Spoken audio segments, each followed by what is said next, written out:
tema assim que a gente vai trabalhar é essa ideia de que Deus nos deu o próximo e como é que a gente faz para servi-lo.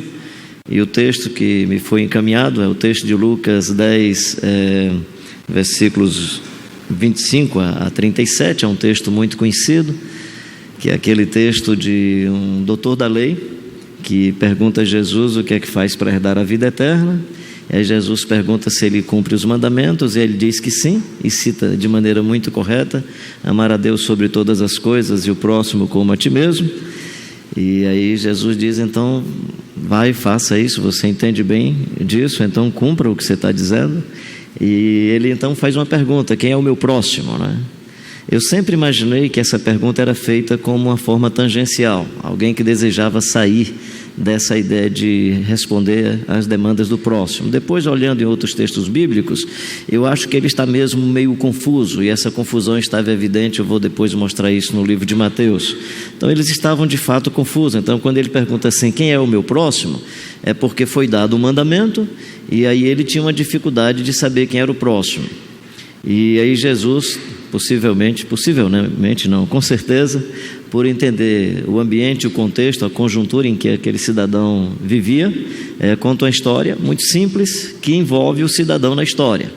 Ele diz que um homem foi vítima de um assalto, e aí padeceu com o assalto, perdeu seus bens, ficou ferido na estrada. Passou um sacerdote, passou de largo, passou um levita, passou de largo, e passou um samaritano e se compadeceu. Já vimos muito hoje sobre compaixão e padecer com o outro. Se compadeceu, acolheu o cidadão, levou e tratou das suas feridas, arranjou um local de hospedagem e disse para o dono da hospedaria que quando ele voltasse pagaria toda a conta. Então essa é mais ou menos a história, digamos, do próximo referente àquele cidadão. A outra maneira de olhar quem é o próximo é olhar a peça literária, e aí pensar no próximo a partir da peça literária que o Lucas está descrevendo. E qual é a percepção de Lucas do próximo? Porque tem o próximo aí que é essa lição específica que Jesus está dando a esse doutor da lei. A outra é você perceber a peça literária do Lucas, que eu presumo começa aí no capítulo 9, versículo 57, é aí que ela começa, quando diz que um se aproximou de Jesus querendo segui-lo. Ele diz: as raposas têm seus covis, as aves dos céus têm ninho, mas o filho do homem não tem onde reclinar a cabeça. E outras pessoas de maneira ávida, outros mais reticentes, querem segui-lo, e Jesus vai dando lição para cada um e tal, e para cada um. Eu estou só dizendo que a peça começa aí, continua todo o capítulo 10, e tudo indica que a peça literária vai terminar no capítulo 11, no versículo 13. Então aí está a peça do Lucas. Então de um lado é quem é o meu próximo na ótica que é a pergunta do doutor da lei, quem é o meu próximo, né? A outra é o Lucas, o que é que o Lucas está apresentando como próximo aí dentro dessa peça literária. E a outra forma de você pensar o próximo é olhando para o Jesus de Nazaré. E quem é o próximo para o Jesus Cristo de Nazaré? Então eu vou me deter mais na peça literária, por mais que eu faça algumas sinalizações a partir do Jesus Cristo de Nazaré, e no final eu vou para o texto que foi o texto que me foi confiado, mas assim dizendo que pensar no próximo só à luz do doutor da lei, possivelmente nós vamos perder outras perspectivas de quem é esse nosso próximo, e em que situação e que contexto eles estavam ao ponto de surgir essa pergunta, porque o texto era muito claro: amar a Deus sobre todas as coisas e o próximo como a ti mesmo. E o próximo não significava aí uma distância geográfica, o próximo significava o semelhante a você, ou seja, o próximo aquele que é mais semelhante a você. Por mais que a gente tenha todo o cuidado com o meio ambiente, com a preservação do planeta, mas o próximo aí é aquele que é mais parecido com aquilo que eu sou, que é o ser humano. Então amar a Deus sobre todas as coisas e o ser humano feito à imagem e semelhança de Deus, e amar como você se ama, ou seja, do jeito que você se ama como ser humano, ama também esse outro. Então por que essa pergunta, quem é o próximo, se isso está tão evidente no texto? Porque há toda uma questão que vai se instalando na cultura da religiosidade judaica, inclusive com certas informações que possivelmente vão sendo passadas de pais para filhos. Você pega a peça literária do Sermão da Montanha, que vai de Mateus 5 a 7, vendo Jesus as multidões, subiu ao monte, como se assentasse, aproximaram-se os seus discípulos, e ele passou a ensiná-los, dizendo: vem todos os ensinamentos. E no bloco desses ensinamentos, Jesus diz assim: foi dito, aliás, está escrito, não matarás, eu porém vos digo. Está escrito, não adulterarás, eu porém vos digo. Quando ele diz assim, foi dito aos antigos, a gente não encontra esse foi dito aos antigos nos registros do Antigo Testamento. E aí Mateus tem muito cuidado em dizer foi dito aos antigos. Ele não diz está escrito. Amarás o teu próximo e odiarás o seu inimigo.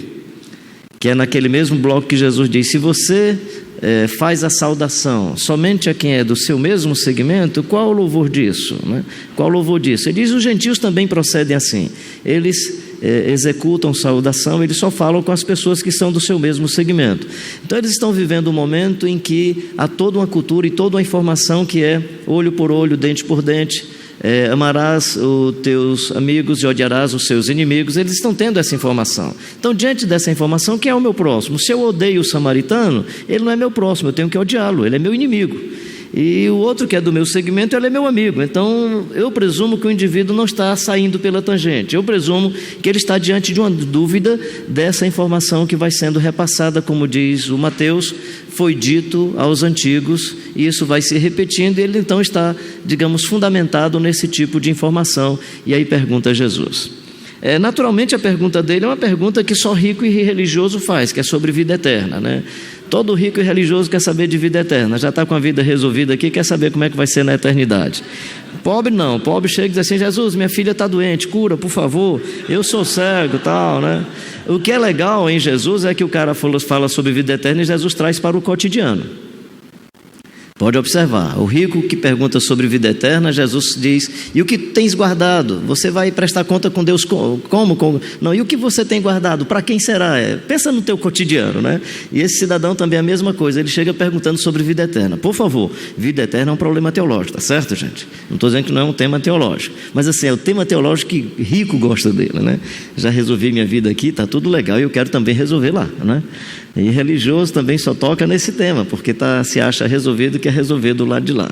E é importante a gente resolver a vida do lado de lá e a vida do lado de cá. Por favor, acho que os dois lados são muito importantes. Mas só estou falando aqui da motivação de quem não está muito preocupado com o cotidiano e com o dia a dia. E Jesus sempre traz o camarada para o cotidiano. Ele pergunta sobre a vida eterna e Jesus põe o cidadão na estrada, ferido, machucado e que teve todos os seus bens tirados.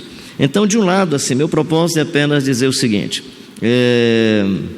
quem é o próximo? Quem é o próximo à luz desse texto? Quem é o próximo? E a outra pergunta é que tipo de serviço, à luz desse texto, nós devemos oferecer ao próximo. Então, se o próximo é uma dádiva de Deus, é um presente de Deus, que faz parte da nossa caminhada, da nossa história, da nossa vocação e da nossa missão, à luz da peça literária, quem é o próximo? Né? Quem é o próximo? À luz do texto específico, o próximo é o outro, totalmente outro, diferente do meu segmento, que mesmo fazendo uma coisa boa e mesmo obedecendo ao que é mais natural à vida e à existência, eu não vou reconhecê-lo e não vou louvá-lo porque ele é outro, ele não faz parte do meu grupo. Então eu não vou, então para o doutor da lei, digamos, esse é o próximo. Mas para nós, à luz do texto, quem é o próximo? O próximo é primeiramente você. Próximo, mais próximo é você. Ama a teu próximo como a ti mesmo. Então amar a si mesmo é uma dimensão do próximo mais próximo. Cuida da vida, cuida da alma, cuida do coração. Cuida da saúde, cuida do corpo, cuida de todas as dimensões da vida e da existência. Pede a graça, o poder e a virtude do Espírito Santo para que a sua vida seja mais abençoada por Deus, que haja uma invasão de Deus na sua vida, de tal forma que pelo poder e pela graça do Espírito Santo sejamos transformados de glória em glória até a imagem do Jesus Cristo de Nazaré, porque para ser semelhante a Jesus é que nós fomos projetados, todos nós fomos pré-desenhados, pré-organizados, predestinados para vivermos conforme a imagem de Jesus Cristo, Filho de Deus. É isso que está lá em Romanos capítulo 8 e lá em João capítulo 3, versículo 2, como Ele é, nós veremos, e como Ele é, nós seremos. Então esse é o grande projeto da vida. Então cuida desse próximo que está tão perto de você. Cuida desse próximo, né? Quem é o próximo nesse texto? É o outro que está perto, mas eu não preciso de muito esforço para amá-lo, porque já faz parte da natureza da vida, que é o meu amigo. Cumprimentar o outro, que é do outro segmento, é que é difícil. Então, a sua mãe, seu tio, sua avó, seu irmão, sua irmã, as pessoas que têm os laços mais, digamos, mais ligados a você, né? Os discípulos, né? Então, quando você pega essa peça literária, tem os 70, que Jesus envia de 2 em 2 e que depois eles voltam. E eles fazem parte do corpo chamado de próximo. Eles são amados pelo Jesus de Nazaré, eles são cuidados pelo Jesus de Nazaré. E se você observar, todo o texto tem uma pedagogia com esse pessoal. Há, acima de tudo, uma diaconia do ensino com eles. Eles voltam e voltam felizes, porque até os demônios se lhes submetem. Eles são caras assim poderosos. Eles podiam dizer assim: você pode até observar no púlpito da igreja, eu só olho para o jovem assim, ele já me obedece, até os demônios me obedecem. Imagina a rapaziada da igreja, né? Então assim, eu fulmino com o olhar, né? Meu menino lá em casa, basta eu olhar, ele já sabe o que é que eu estou comunicando, né? Cara assim, cheio de poder, né? Então eles chegam assim: Senhor, não é só os meninos não, até o demônio também. Até os demônios submetem. Eu sou um cara poderoso, eu estou cheio de poder, Senhor. O Senhor não imagina, até minha oração já é pedindo poder, né? Já é pedindo poder. E a gente briga, em geral, não é nem por conta do Evangelho, dos sinais do reino de Deus, é por essas concorrências de poder, né? Poder, né? Ter o trono à altura do trono do Altíssimo, né? Tende em vós o mesmo sentimento que houve também em Cristo Jesus, que sendo em forma de Deus não teve, por usurpação, o ser igual a Deus. Antes esvaziou-se, assumiu a forma de servo, fez-se em figura humana. Então, o próximo é esse pessoal que está aí. Os 12, os 70, os amigos, amigas do Jesus Cristo de Nazaré. Quem é o próximo, se eu pego o capítulo 2, aliás, a peça literária toda aqui, capítulo 10, desculpa, é a Marta e a Maria, né? Nesse texto aqui do Lucas, eu não sei por onde é que anda o Lázaro, mas é a Marta e a Maria. Eu fico às vezes imaginando, puxa, o Lázaro ressuscitou, morreu de novo, mas o rapaz não estava em casa, né? De qualquer maneira ele não estava em casa, e Jesus não vai à casa de Lázaro, ele vai à casa da Marta. A impressão que o texto me passa é que a Marta é aquela ativa, dona de casa, é tanto que é citado o nome dela, e a Maria me parece adolescente, que quer mais amizade do que cuidar de cozinha, né? Não é tarefeira. Mas quem é o próximo? A Marta e a Maria. Marta e Maria. Quem é o próximo? Os pequeninos e pequeninas a quem o Evangelho foi revelado, a quem os sinais do reino de Deus foi oferecido. Naquela hora exultou Jesus, versículo 21 do capítulo 10, exultou Jesus no Espírito Santo e exclamou: graças te dou, ó Pai, Senhor do céu e da terra, porque ocultaste essas coisas aos sábios e instruídos e a revelaste aos pequeninos. Os pequeninos que Jesus acolheu, esses pequeninos e pequeninas que, quando você olha em todo o Novo Testamento, são aqueles que nós já ouvimos sobre eles hoje: os despidos, os que estão com fome, os que estão com sede, os presos, os forasteiros. São as crianças, mas são também homens e mulheres, adultos que se transformaram em crianças.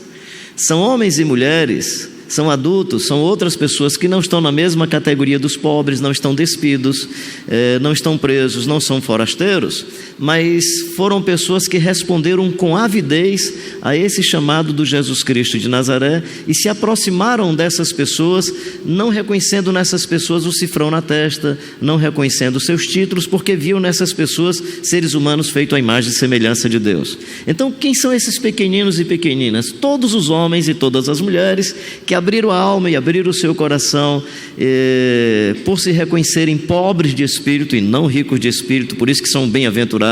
Os homens e as mulheres que perceberam a fragilidade da fé que possuem, perceberam a fragilidade da espiritualidade que possuem, perceberam a fragilidade da santidade que possuem e, percebendo toda essa fragilidade, recorreram ao Deus eterno e resolveram colocar suas vidas e confiarem exclusivamente em Deus.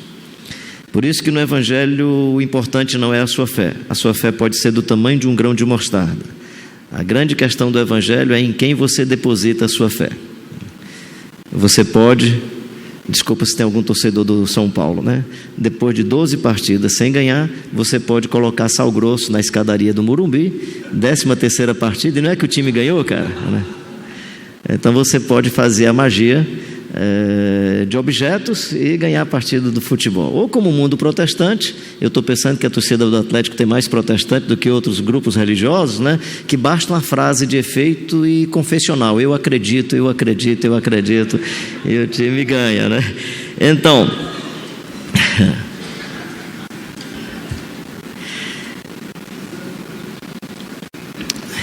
todos os homens e todas as mulheres que, reconhecendo essa dimensão frágil da sua fé, frágil da sua santidade, resolvem depositar a vida no Deus eterno.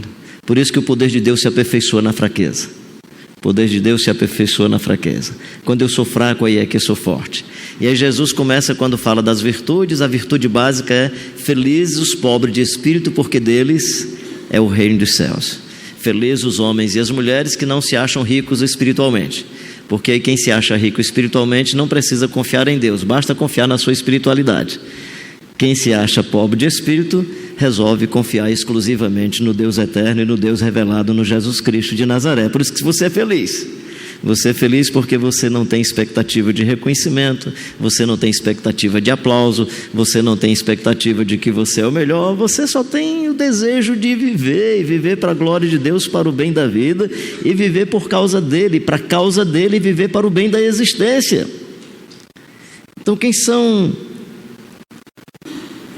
esses e essas que eu estabeleço, que o texto vai apontar como sendo o próximo?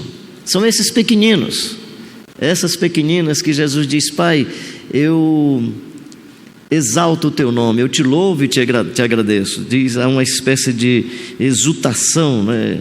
Naquela hora exultou Jesus no Espírito Santo e exclamou: graças te dou, ó Pai, Senhor do céu e da terra, porque ocultaste essas coisas dos sábios e entendidos e as revelaste aos pequeninos. Que coisa bonita, que coisa linda.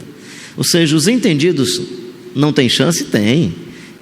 Saulo era um cara acadêmico, teve chance, mas ele não é regra, ele é exceção. A regra é o Pedro, Tiago e João. Os iletrados, como a gente percebe lá no livro de Atos. Os ricos têm chance? Tem. Se eles se converterem ao Evangelho, ao Jesus Cristo de Nazaré, tem. Se eles estão convertidos só ao cifrão e ao dinheiro, não. Aí eles estão crendo no ídolo de mercado e não no Jesus Cristo de Nazaré. Então tem chance. Então quem são esses pequeninos? Aqueles que de maneira ávida, mesmo sendo pequeninos do ponto de vista econômico, do ponto de vista social, têm um desejo pelo Evangelho, e aqueles que se convertem a esse Evangelho, que é sinalizado na conjuntura da manjedoura, que é apresentado no Jesus Cristo de Nazaré, que faz entrada triunfal montado no jegue, que é sinalizado no espaço geopolítico do ministério do Jesus de Nazaré, Galiléia dos gentios, terra de Zebulon, e por aí vai. E por aí vai. Marta e Maria. Para Jesus, quem é o próximo? A mãe, seus irmãos, suas irmãs, mas muito mais do que esses, aqueles que fazem a vontade do meu Pai que está no céu. Quem é meu irmão, minha mãe, meus irmãos, minhas irmãs? Senão aqueles que fazem a vontade do meu Pai que está no céu. Qual o serviço dedicado ao próximo? Se nós olharmos a peça literária, a primeira é a proclamação. Que serviço eu devo levar ao próximo? A proclamação. Se o próximo é todo aquele que precisa ouvir a respeito do Jesus Cristo de Nazaré, a respeito do reino de Deus, tem uma proclamação. E claro, se você olhar atentamente o texto de Lucas 10, a proclamação aqui no texto tem a ver com as boas novas e a denúncia de toda a maldade. Ai de ti, Corazim, ai de ti, Betsaida. Então você tem toda uma mensagem também de denúncia. O que é que eu anuncio ao próximo? Eu anuncio as boas novas a respeito do Evangelho, a respeito do reino de Deus, e esse Evangelho, quando se evidencia, ele também denuncia as maldades humanas. É da natureza do bem denunciar o mal. A presença do bem por si só denuncia o mal. É como a luz por si só denuncia o estado de escuridão em que todos nós estávamos e que todos nós nos encontrávamos. Então, qual o serviço que nós prestamos ao próximo? O anúncio a respeito da boa notícia de que há esperança para a humanidade caída, que há esperança para o ser humano maculado pelo pecado, tem esperança para o desvalido, tem esperança para aquela que está à margem da sociedade, e há um anúncio também para aquele que é poderoso, opressor, de que ele pode se libertar dessa desgraça, ele pode ser liberto dessas cadeias satânicas, e ele pode ser uma nova pessoa no Jesus Cristo de Nazaré. Esse é o anúncio. Vão de 2 em 2 e prestem esse serviço à sociedade. E quando vocês forem, anunciem Shalom. Diga Shalom para todos e todas. Anuncie a beleza da plenitude da vida. Façam esse serviço de anunciar a paz. E façam o serviço da diaconia, do corpo. Eles precisam de saúde. Digam para os lugares e as casas e as cidades onde vocês forem, digam, haja paz, haja Shalom aqui. Esse é o serviço. Essa é a nossa missão, essa é a nossa diaconia. Portanto, é uma diaconia da proclamação. É uma diaconia do anúncio das boas novas a respeito do reino de Deus, que todo o próximo precisa escutar, todo homem e toda mulher, seja ele do seu segmento, seja do outro segmento, onde ele estiver, ele precisa ouvir esse conteúdo a respeito da boa notícia. Jesus dizendo, o Espírito do Senhor está sobre mim, pelo que me ungiu para anunciar boas novas. Para dizer aos pobres que eles têm chance, aos oprimidos que ele tem chance. Mas veio também para dizer ao rico que ele será humilhado. Eu gosto dessa pedagogia do Evangelho, né? Para os irmãos da Capadócia, da Ásia Menor, Bitínia, essa região mais pobre, é vocês que não tinham etnia, vocês que não tinham história, vocês que não têm reconhecimento público, vocês agora são raça eleita, sacerdócio real, nação santa, povo de propriedade exclusiva de Deus. Para os irmãos lá de Laodiceia, a classe média alta, a pedagogia é outra.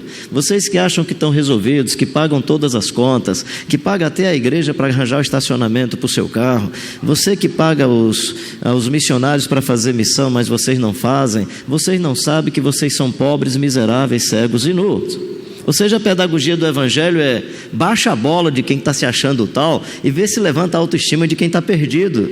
Essa é a pedagogia do Evangelho. Imagina você já amaciar na igreja quem já é poderoso. É assim que o cara é exaltado lá na outra sociedade. Quando ele vem para a igreja, esse processo é invertido. Por isso que Tiago vai dizer, o rico venha na sua insignificância e o pobre chegue na sua dignidade. Esse é o anúncio. A boa notícia é uma boa notícia que liberta o outro da opressão materialista, seja porque possui, seja porque sonha em possuir.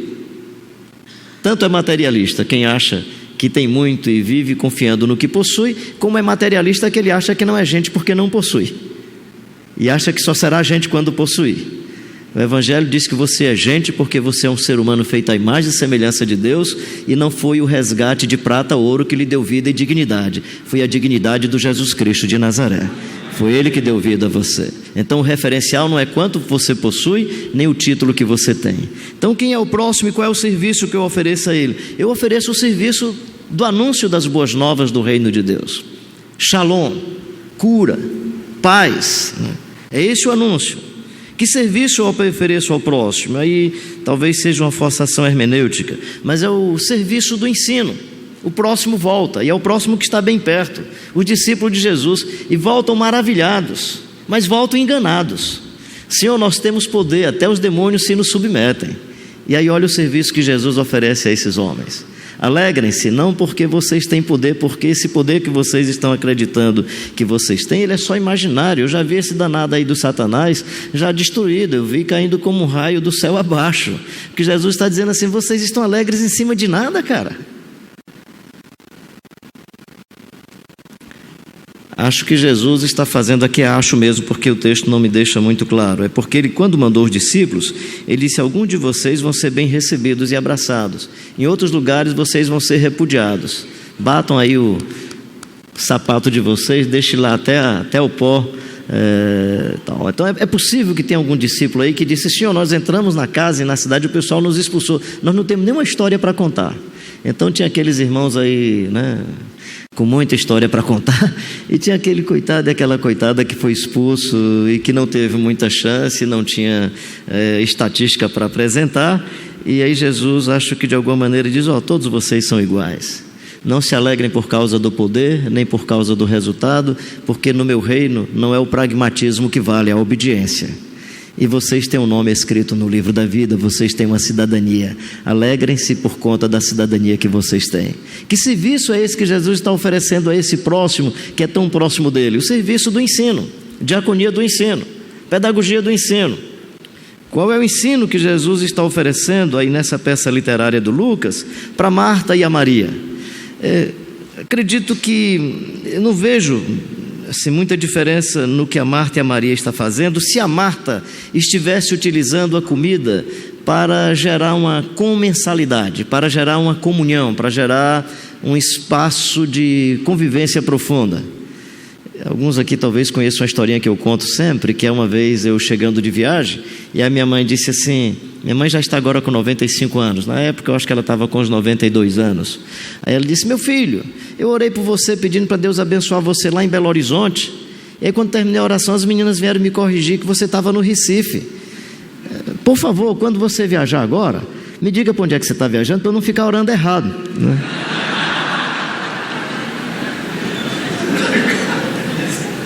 Deu a xingada, mas aí parece que para não me machucar muito e tal, disse, vai amanhã lá em casa, comer uma tapioquinha, beber um cafezinho. Aí eu, tá certo, eu vou. E às vezes alguns amigos, amigas minhas que vão a Fortaleza, eu faço questão de levar lá na casa da minha mãe, porque ela tem uma história de vida muito bonita.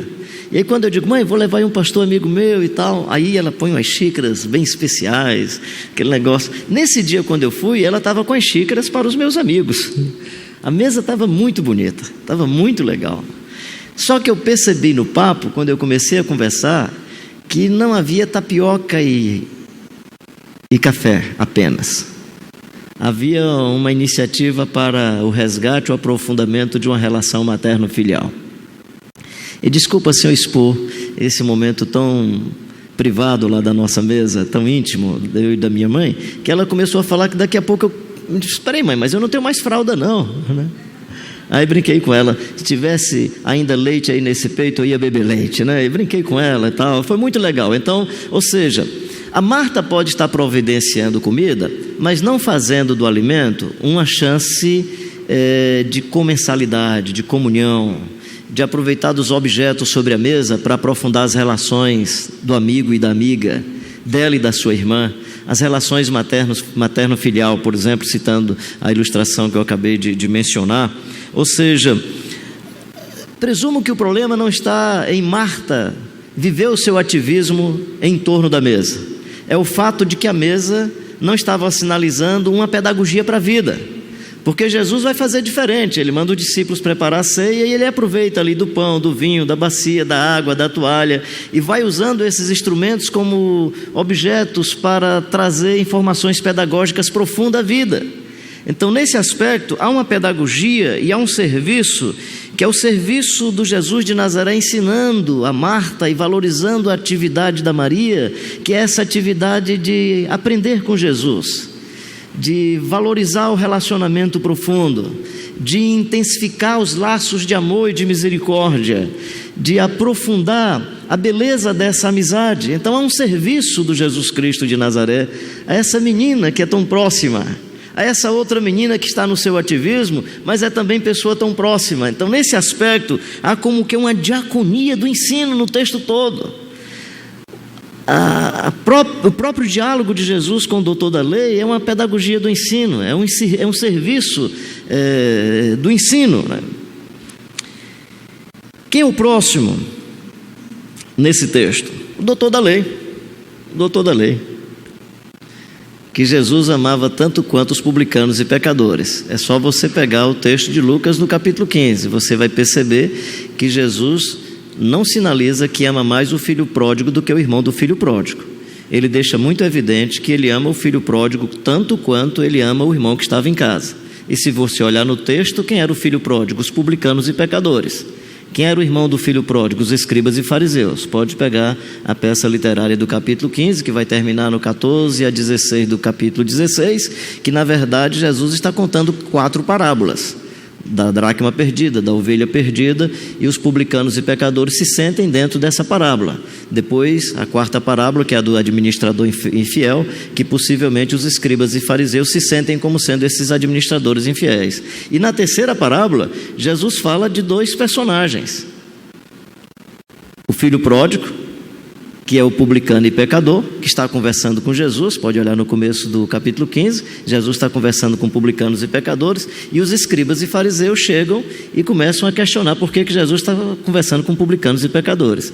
Quando Jesus conta a história do filho que estava em casa, que está questionando e perguntando por que o pai está fazendo a festa, possivelmente esses dois públicos se reconhecem.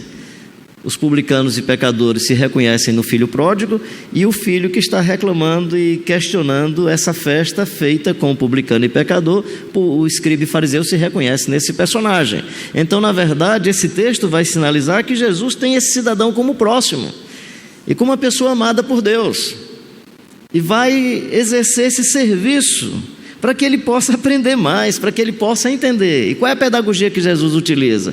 Jesus utiliza a pedagogia daquilo que é o conflito do próprio cidadão. Ou seja, ele aprendeu a amar os amigos e odiar os inimigos. Então ele aprendeu a amar o povo judeu do lado de cá, amar o pessoal daqui de Jerusalém, amar nós que temos a cultura e prestamos o nosso culto ou serviço a Deus no templo construído pelo Salomão, e odiar esses mestiços, esses que se infiltraram com outros modelos religiosos, que arranjaram um jeito alternativo que não nosso de viver a sua experiência de fé, e nós temos repúdio a eles. Então Jesus sabe que é assim que funciona, e é assim que está a elaboração do doutor da lei.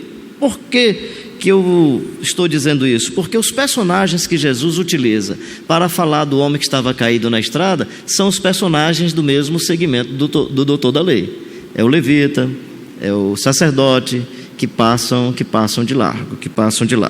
Então, para o doutor da lei, quem é o próximo? Para o samaritano, quem é o próximo? Tudo indica que para o samaritano, o próximo que Jesus está sinalizando é aquele que está caído na estrada.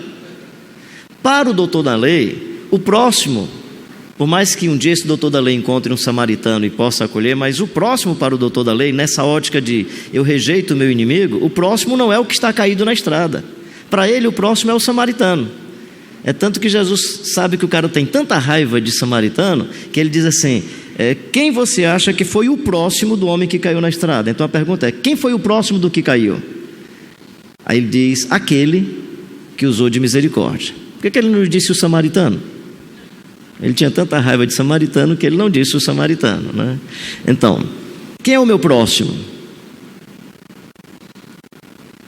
Todo ser humano feito à imagem e semelhança de Deus.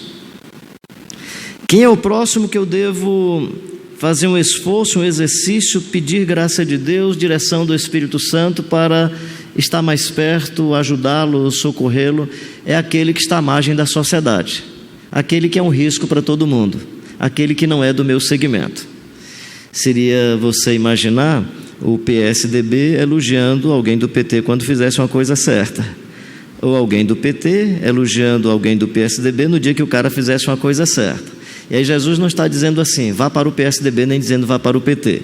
Ele não está dizendo assim, vá ser um samaritano. Ele diz assim, faça o que ele fez, se você reconhece que o que ele fez é a coisa certa. Ou seja, na verdade, o que fica para nós nesse texto é, tem o próximo que eu não preciso fazer esforço nenhum, porque a minha própria natureza vai me conduzir a amá-lo e abraçá-lo.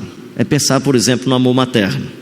Aí, em se tratando do amor humano, mesmo olhando para a perspectiva bíblica, tudo indica, caso algumas exceções, que o ser feminino tem um amor extraordinário pelo filho e pela filha.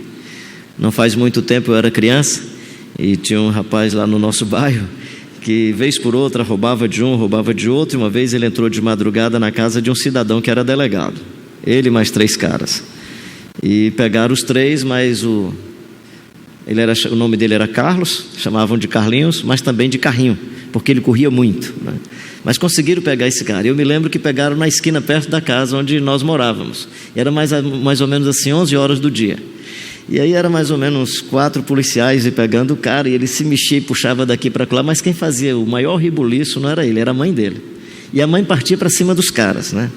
Aí um dos policiais, penso que o que estava comandando o grupo, dizia assim, mas a senhora sabe o que ele fez? Ela, mas ele é meu filho. Mas ele é meu filho. Então, para aquela mãe é o seguinte, é meu filho, cara. É meu filho. Ele pode fazer o que fizer, mas é meu filho.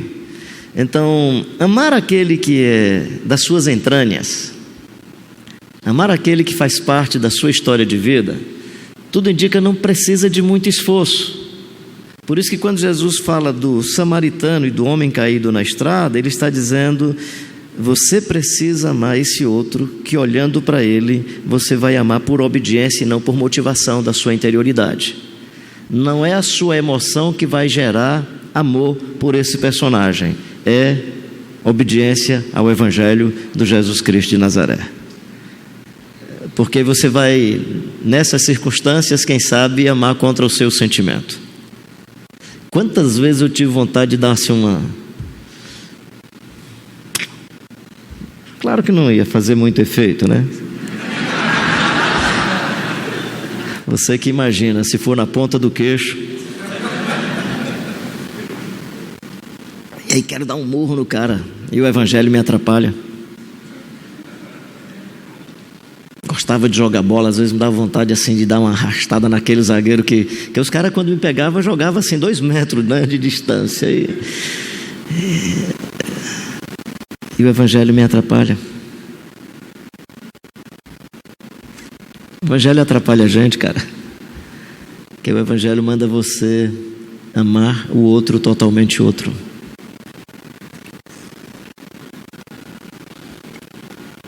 Amar a Deus sobre todas as coisas e ao próximo como a ti mesmo.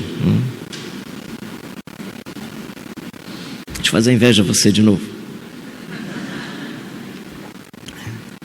Tá do jeito que eu gosto dessa água. Eu gosto de beber água assim. E eu bebo água assim mesmo quando eu faço alguma imperícia na vida. Às vezes eu faço alguma besteira na vida e quero beber uma água gostosa.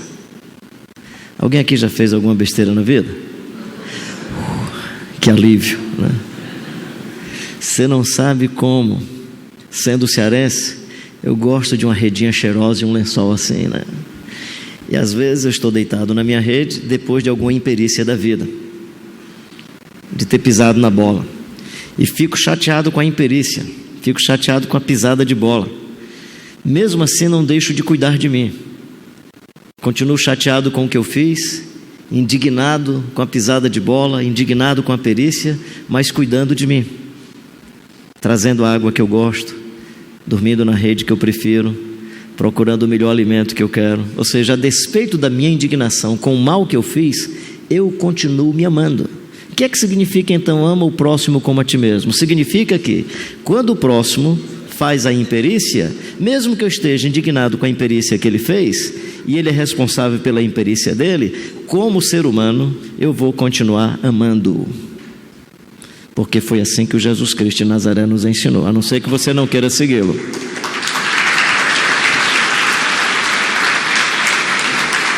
Então, quem é o próximo? O próximo é o João e a mãe que está aqui ao pé da cruz. Mãe, eis aí teu filho, filho, eis aí tua mãe. E a minha diaconia é a diaconia da consolação e de que vocês possam ser companheiros. Eu posso animá-los a ajudar um ao outro, a acolher um ao outro. Quem é o próximo?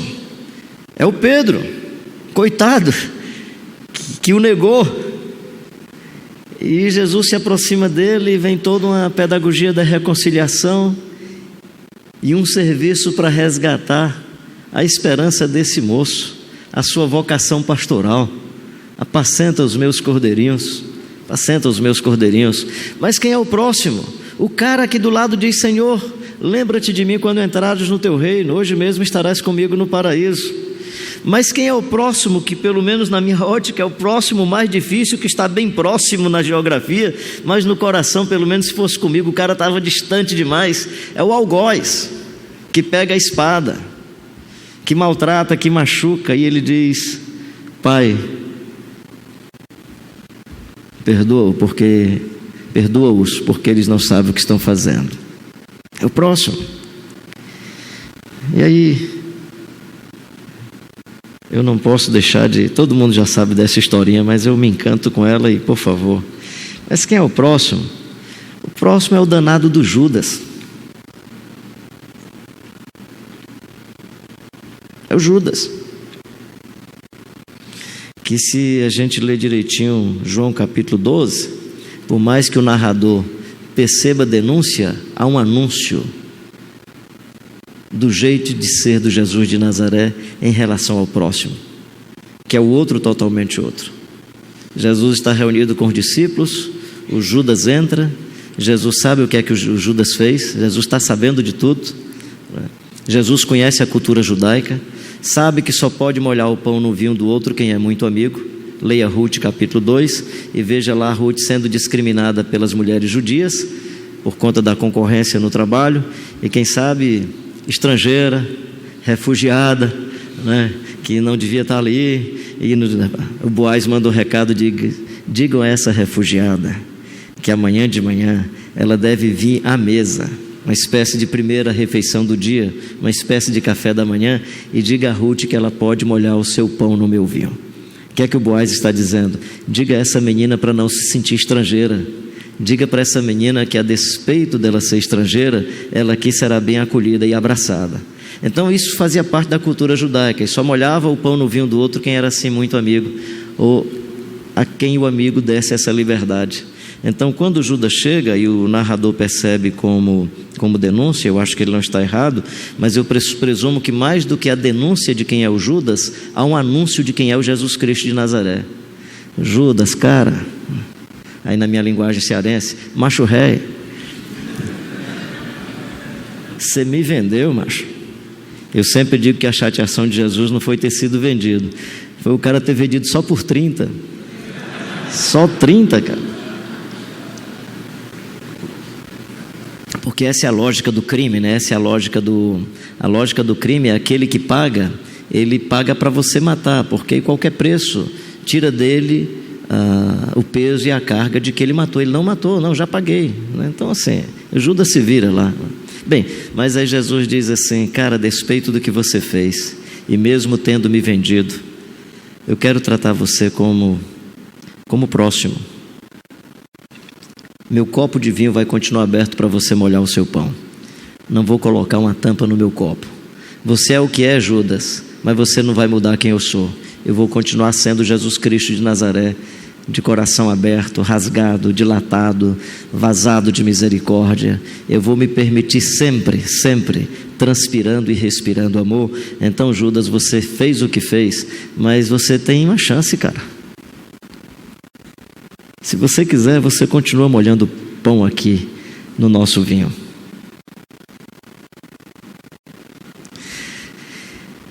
Deus colocou o próximo para que nós pudéssemos servi-los e servi-las. Quem é o próximo? Seu filho, sua filha, sua esposa? Quem é o próximo? Todo ser humano, feito à imagem e semelhança de Deus, ainda que essa imagem e essa semelhança esteja maculada pelo pecado. Agora, pergunte a você: qual é o próximo que eu tenho mais dificuldade de servir? E aí, quem sabe, é em torno desse próximo, à luz do texto de Lucas, que nós precisamos fazer um esforço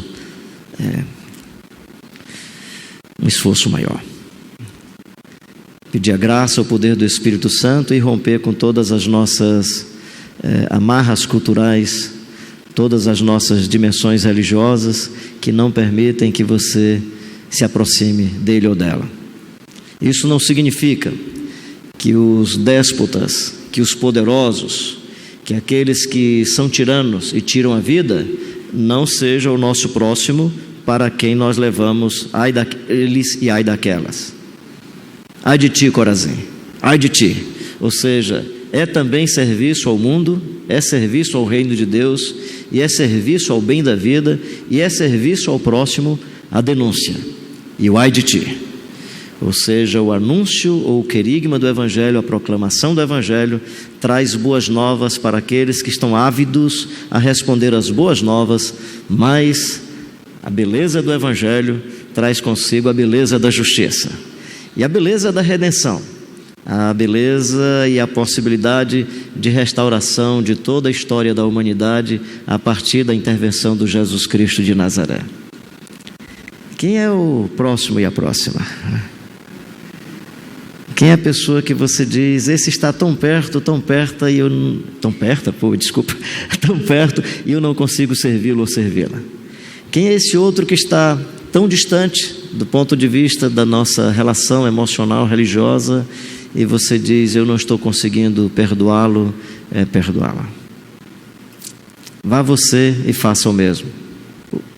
O mesmo que o outro está fazendo, mesmo que não seja do seu grupo. Vá você e faça o mesmo. Aquilo que o outro está fazendo, se for a favor da vida, se tem sinais do reino de Deus, se tem sinais da mais plena humanidade da nossa existência, olha para o outro e diz, eu não sou do seu segmento, eu não creio no que você acredita, mas eu confio na sua integridade, na sua vida e na pessoa que você é. Por exemplo, hoje a gente estava falando aqui sobre teísmo aberto. Eu não concordo com muita coisa do teísmo aberto, mas tem caras do teísmo aberto que eu admiro por causa da integridade e a história de vida. Ele é meu próximo, mesmo que ele pense totalmente diferente do que eu penso. Eu não penso à semelhança do pessoal da teologia da libertação, mas tem algumas vezes que o pessoal diz assim, mas vocês da missão da íntegra, vocês são da teologia da libertação. Em alguns momentos eu me sinto elogiado, porque quando eu olho para a vida do Gutierrez, Padre José Comblain e alguns outros que têm uma vida muito bonita, eu não creio como eles creem, eu não penso teologicamente como eles pensam, mas a vida desses caras, assim, esses caras têm uma vida tão bonita que eu digo, que bom se eu já tivesse chegado aonde eles chegaram. Nós podemos até pensar teologicamente de forma diferente, mas eu não posso negar a beleza da vida de algumas dessas pessoas. Quem é o teu próximo? Aquele que está fazendo a coisa que você deveria fazer e você não faz.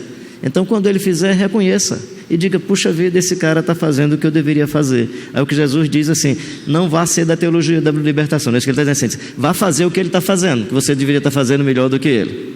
Aí o pessoal fica dizendo, esse pessoal é comunista. Gente, se comunista é fazer o que Ariovaldo faz, se comunista é viver a vida que algum desses irmãos vive, do Antônio Carlos, eu vou começar a gostar do comunismo.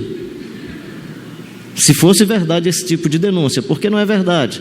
Na verdade como o comunismo passou a ser bicho-papão no Brasil, aí o pessoal de maneira, acho que é maldade intelectual, às vezes, em alguns momentos eu acho que é falta de conhecimento mesmo, porque é só você fazer uma leitura decente do que é o comunismo e do que é o evangelho, e você vai perceber que não tem nada a ver uma coisa com a outra. Tem nada a ver uma coisa com a outra. Mesmo assim eu quero amar esse outro. Mesmo assim eu quero amar o samaritano. Mesmo assim eu quero amar o doutor da lei. Mesmo assim eu quero, se houver oportunidade, sem arrogância e sem prepotência, servi-los e ser servido se alguma chance acontecer de crescimento para a vida e para o anúncio do reino de Deus e do evangelho do Senhor Jesus Cristo. Que Deus abençoe a sua vida. Eu espero ter exercido algum serviço a você que é meu próximo, a você que não faço esforço nenhum para amar e querer bem. Estou sendo muito honesto. Em alguns outros ambientes eu faço um pouco mais de esforço. Com vocês não. Com vocês, se é que eu posso fazer algum serviço ao próximo, esse é um serviço que eu pago para fazê-lo. E faço com muita alegria. Que Deus abençoe sua vida, o seu coração, e que nos visite com a sua graça e com a sua bondade.